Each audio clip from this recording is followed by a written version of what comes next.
Hello everyone, welcome back to my channel. My name is Shannon and I'm so excited to share today all about my trip to Charleston, South Carolina. I went with 8 other girls for one of my best friend's bachelorette parties and I'd never been there before. It was so much fun.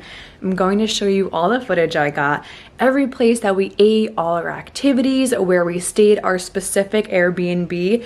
There is so much to see. I thought it would be just one street of things to do. Charleston is packed with beauty to see and I would totally go visit again. So I hope you guys enjoy this vlog. If you do, please like this video, subscribe so you can see more videos that I put out, and let me know if you've been to Charleston down in the comments. Okay, enjoy. Okay, first things first, I just have to let you guys know, and I don't know if this has been going on for years and years and years, but right now there is only one nonstop flight from LAX to Charleston each day, and it actually didn't work out with the timing of the bachelorette party activities, so I had to do a layover both ways.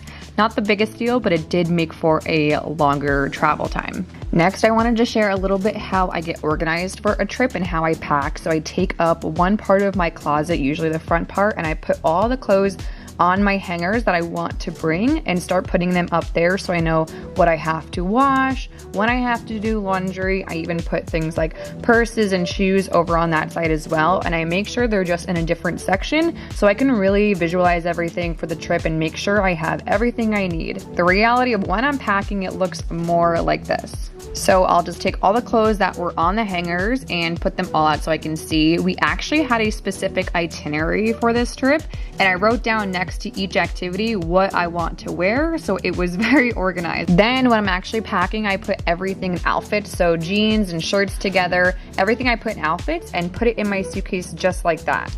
I also make sure I take pictures of all my outfits so I don't have to try anything on when I'm there. When you're in a group, you kind of like to get ready together, but I just like to pull up my photos and think about what I'm actually going to wear. This tip I really love doing, and also so I don't forget what I have in my bag. Yes, I did go overboard for 4 days, but I just want to show you really quickly how I pack because it's probably not the way most people pack. I feel like people love to roll their stuff, and I'm more of a placer. I like to place things because I feel like they don't get as wrinkly that way. I've heard stories that you can roll without getting wrinkled, but I haven't experienced that yet. I do roll things like leggings, you know, things that I don't care if they get wrinkled. So on this side, I have all of my clothes, and then I have way too many shoes, just lots of sandal options, 2 heel options. And then in this little pouch, I have just like socks and sports bras, this bag because we're going to the beach.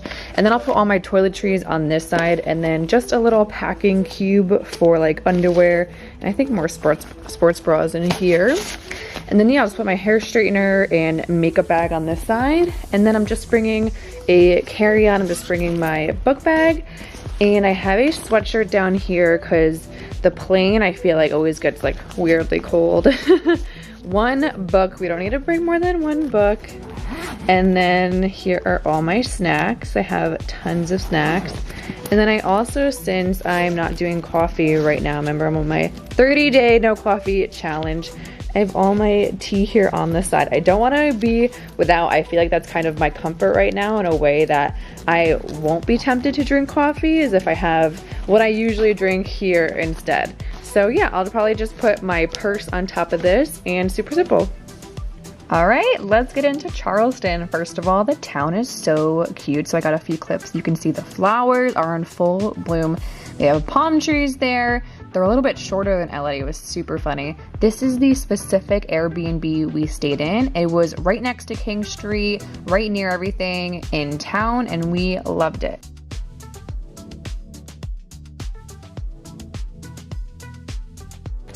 Here is the specific Airbnb, and I'll link this below, but it was so cute. There were 3 bedrooms and there were 8 of us, so we actually all shared a bed, but the beds were super comfy. Everything was really clean and great decor. I actually really thought it was so cute. Bathrooms were beautiful.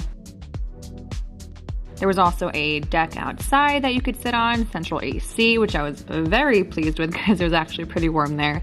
And this is the exact place it was in Charleston, and about a 20-minute Uber ride from the airport. So it worked out really, really well. I do recommend this for any groups that are looking to stay in Charleston.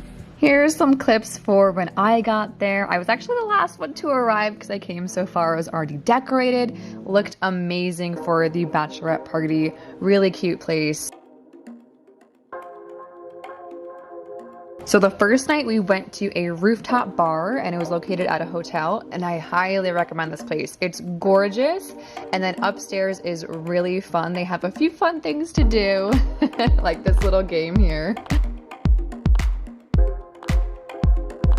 And then next morning, we went to the Rarebit for breakfast. This place opens at 11, so we were actually the first ones there. We wanted to get some food before our boat ride. We used Adventure Harbor Tours, and as you can see, we were afraid it might have been a little bit rainy, but the clouds passed. It didn't rain on us. As you can see, it got a lot sunnier. It was super beautiful. Great pricing here as well, especially for a larger group. And we went for 3 hours on this boat. We stopped at a beach.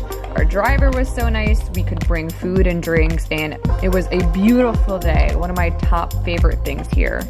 Dinner that night was at 5 Church, and this place was so beautiful. I personally didn't love the food as much. There weren't a lot of vegan and vegetarian options, but the vibe and the aesthetic was gorgeous. After dinner, I had to check out the Candy Kitchen, which was right down the street from dinner, and I definitely got some chocolate. I got some ice cream.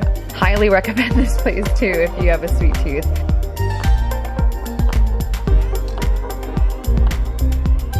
The next day we headed to Folly Beach, and this seems to be a really popular beach. It was actually really packed, but we booked a setup of a tent and some chairs, as you can see here, and that made it a little bit easier with not being on top of other people. The water was super warm. I really spent the whole day in the water. I just love the ocean wherever I am. And it's totally a fun thing to do for a beach day. The town is super cute too. This is one of the bars there. We walked around the town. So make sure you give yourself some extra time for that. After, we headed back to Charleston and walked around and saw something that I didn't even know existed.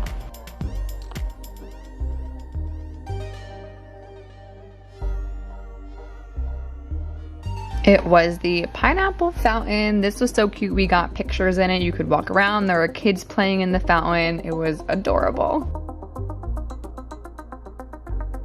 Dinner that night, we ate at Magnolia's, which I loved inside. It was so cute, great food options. And the next day, it was Sunday, it was time to go. But before we left, we did some shopping on King Street, and these stores were so cute.